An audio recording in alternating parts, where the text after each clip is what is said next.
Watch this video to learn how to play Rage Over a Lost Penny from the Piano Adventures Level 3B lesson book.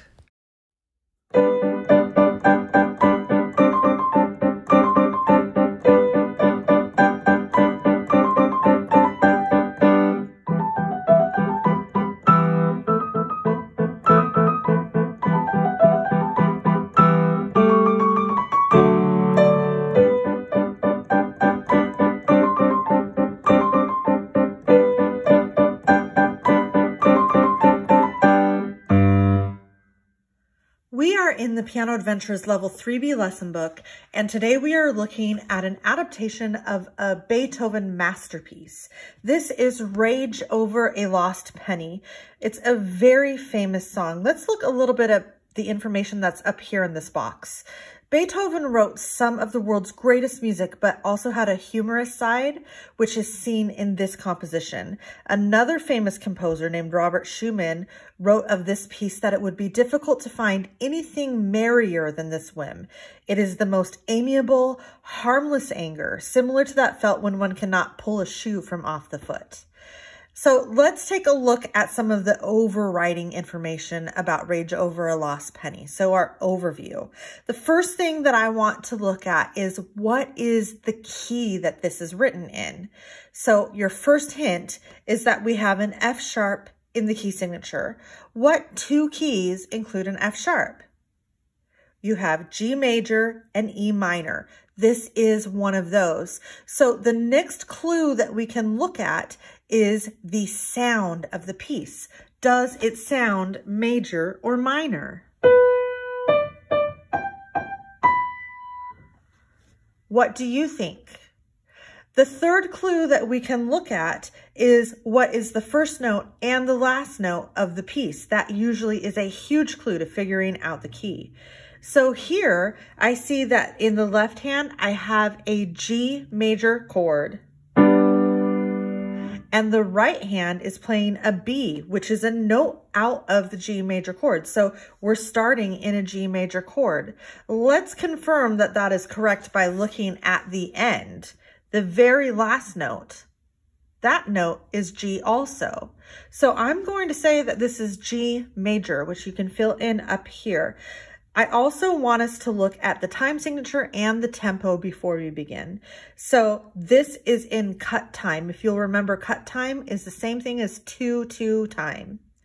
And it's written allegro, which means it goes fast. It says that a half note will be between 80 to 100 beats a minute. Because we're in 2/2 time, a half note gets a beat in this piece. Okay, now that that is all done, let's take a look at section 1. Section 1 goes from measure 1 to measure 8, and we're going to begin by looking at the melody. To start the melody, you need to put your right hand thumb on B, and I'm going to have you try to sight read the melody along with me right now. So you're going to want to keep your eyes directly on those note heads, do your best, and if you make a mistake, just fall back in with me the next note that you can. 1, 2.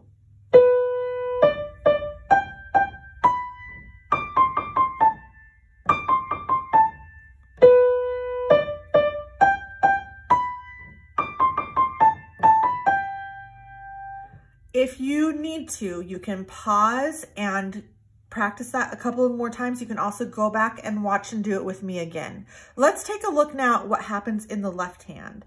The left hand is playing staccato notes, and it's very important for this piece that those staccatos sound crisp and very short. So we're going to use an up motion like we've been learning.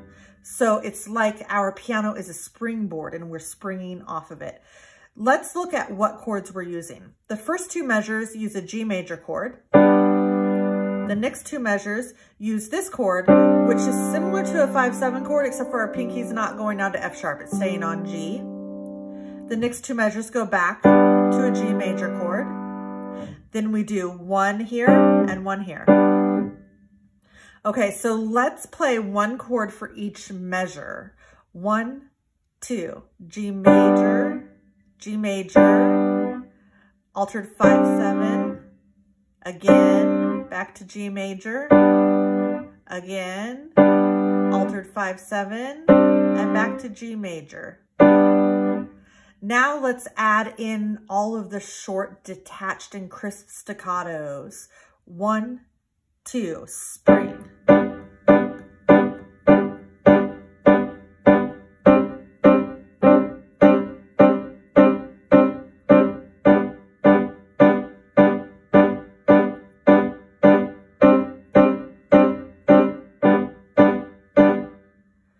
Now, I'm going to have you pause the video in a moment and play this on your own 3 times to learn it.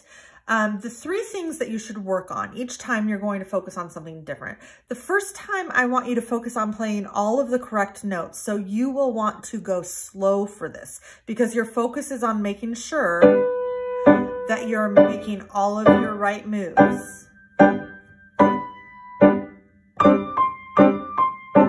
Your second time that you play this, I want you to focus on the articulation of your fingers.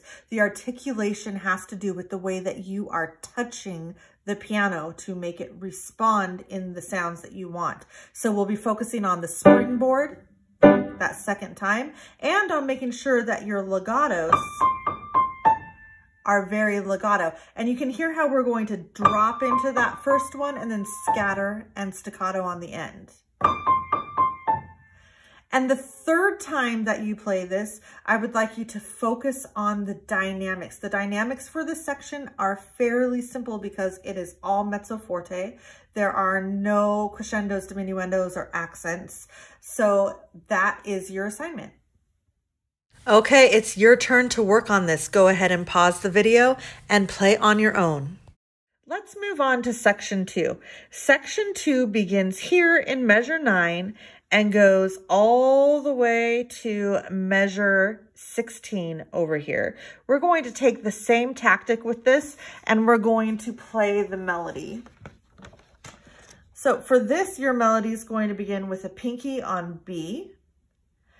And this is middle C here. So we are 2 octaves above middle C. And let's play it together again. 1, 2.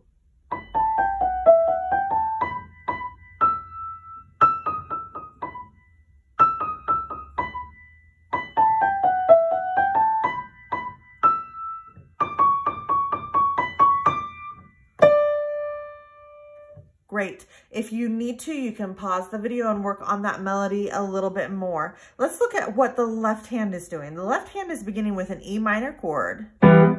It plays 7 of those, and the last one is long. So if you are articulating them nicely, these will all be up chords. And then it will hold. Then we go to this chord, which is almost like a 5/7. We're just not dropping the bottom. And the first of each of these 2 measures is accented.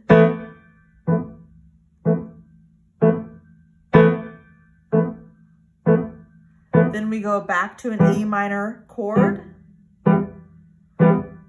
And it's the hold.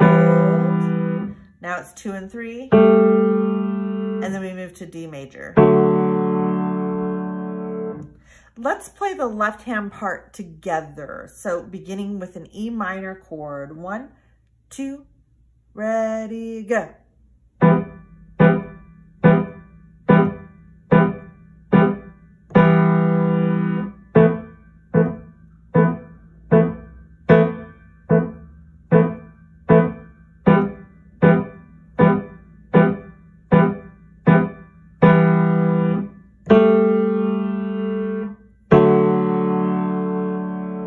Great. Now I'm going to have you pause the video and play this 3 times on your own with your hands together, and we're going to take the exact same tactic we did last time. The very first time you put it together, I want you to focus primarily on playing the correct notes. The second time you play it hands together, I want you to focus primarily on the articulation between the staccatos and the legatos. And the final time you play it, I want you to focus on the dynamics, which are very interesting in this part. This part starts out piano. We have some accents within the piano. There's some long notes within the piano that if you listen to the piece by Beethoven, you will find that it almost sounds like they are accented. And then we have a crescendo that leads us all the way to forte by the end. Okay, it's your turn. Go ahead and pause the video and play on your own. Now we're going to talk about the third section. The third section goes from measure 17 all the way to the end. And I have great news for you. This is almost exactly identical to what you played in the first section. The only difference will come in the last measure, where you just need to look at the rhythm and add in a drop to a lower G. You'll notice that has a tenuto mark, so make sure that you hold and sustain it through its beat. I'm going to have you pause the video now and attempt to play section 3. This is our final pause and play for this lesson. Go ahead and pause and work on section 3 on your own. Here is your practice plan for Rage Over a Lost Penny. Plan to practice this piece 5 to 10 minutes each practice day. At first, you should practice this piece in sections until you feel you have mastered the first 3 items for each section individually. Then put it all together. Make sure you've mastered those 3 items as a full piece, and finally increase the tempo. That brings us to the end of our video for Rage Over a Lost Penny. Thank you for working through this tutorial with me. If you found it helpful and you liked it, please feel free to like the video. You might also want to subscribe to my channel to see more videos like this. Thank you.